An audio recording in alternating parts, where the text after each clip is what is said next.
అందరికీ నమస్కారం. అమ్మ మాట అమ్మాయి బాట ఛానల్కి స్వాగతం. కథ చెప్పుకుందామా? పేరు ప్రతిష్ట. కొండయ్య పెద్దగా ఉన్నవాడు కాదు. అతనికి ఉద్యోగం కూడా లేదు.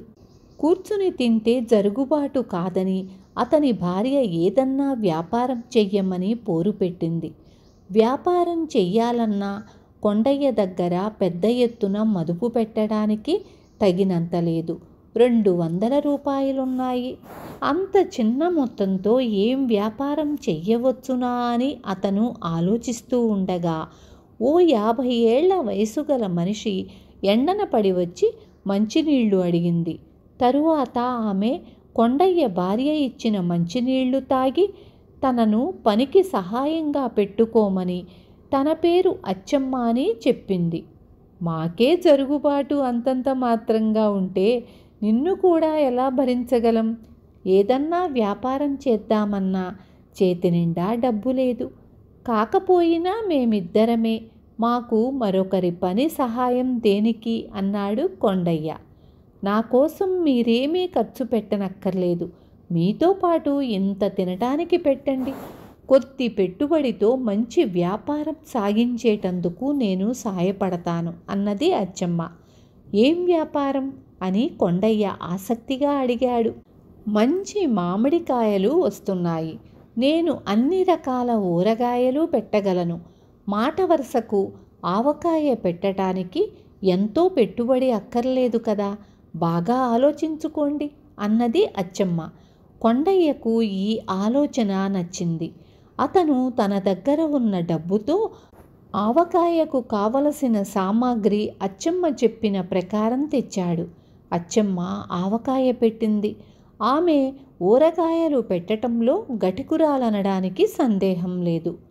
కొండయ్య ఆవకాయను సీసాలలో నింపి తోపుడు బండి మీద పెట్టి అచ్చమ్మ ఆవకాయ, అచ్చమ్మ ఆవకాయ అంటూ 4 వీధులు తిరిగి అమ్మసాగాడు.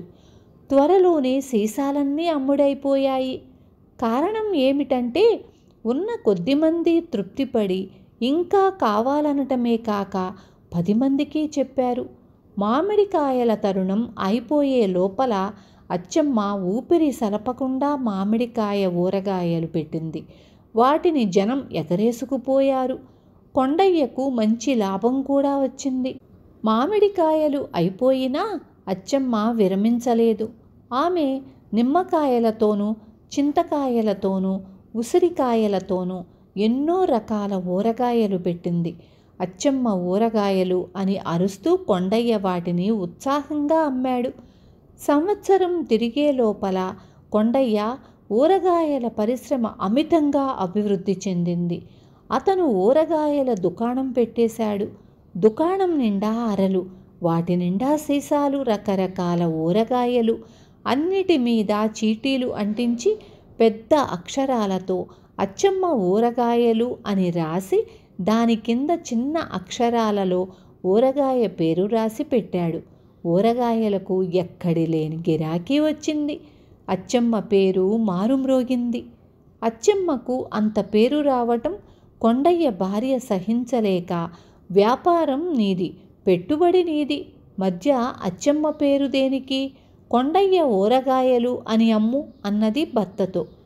భార్య మాట వినటం అలవాటున్న కొండయ్య తన దుకాణంలో ఉన్న సీసాలన్నింటి మీద పాత చీటీలు తీసేసి కొత్త చీటీల మీద కొండయ్య ఊరగాయలు అని రాసి అంటించాడు. వెంటనే శాపం తగిలినట్టుగా కొండయ్య వ్యాపారం దెబ్బతింది.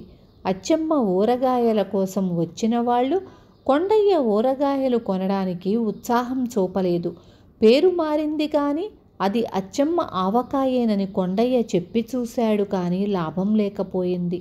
భార్య చాలా తెలివి తక్కువ సలహా చెప్పిందని గ్రహించి కొండయ్య ఊరగాయ సీసాల మీద చీటీలు మళ్ళీ మార్చి వాటిని అచ్చమ్మ ఊరగాయలు చేసి మళ్ళీ వ్యాపారాన్ని పుంజుకునేటట్టు చేశాడు.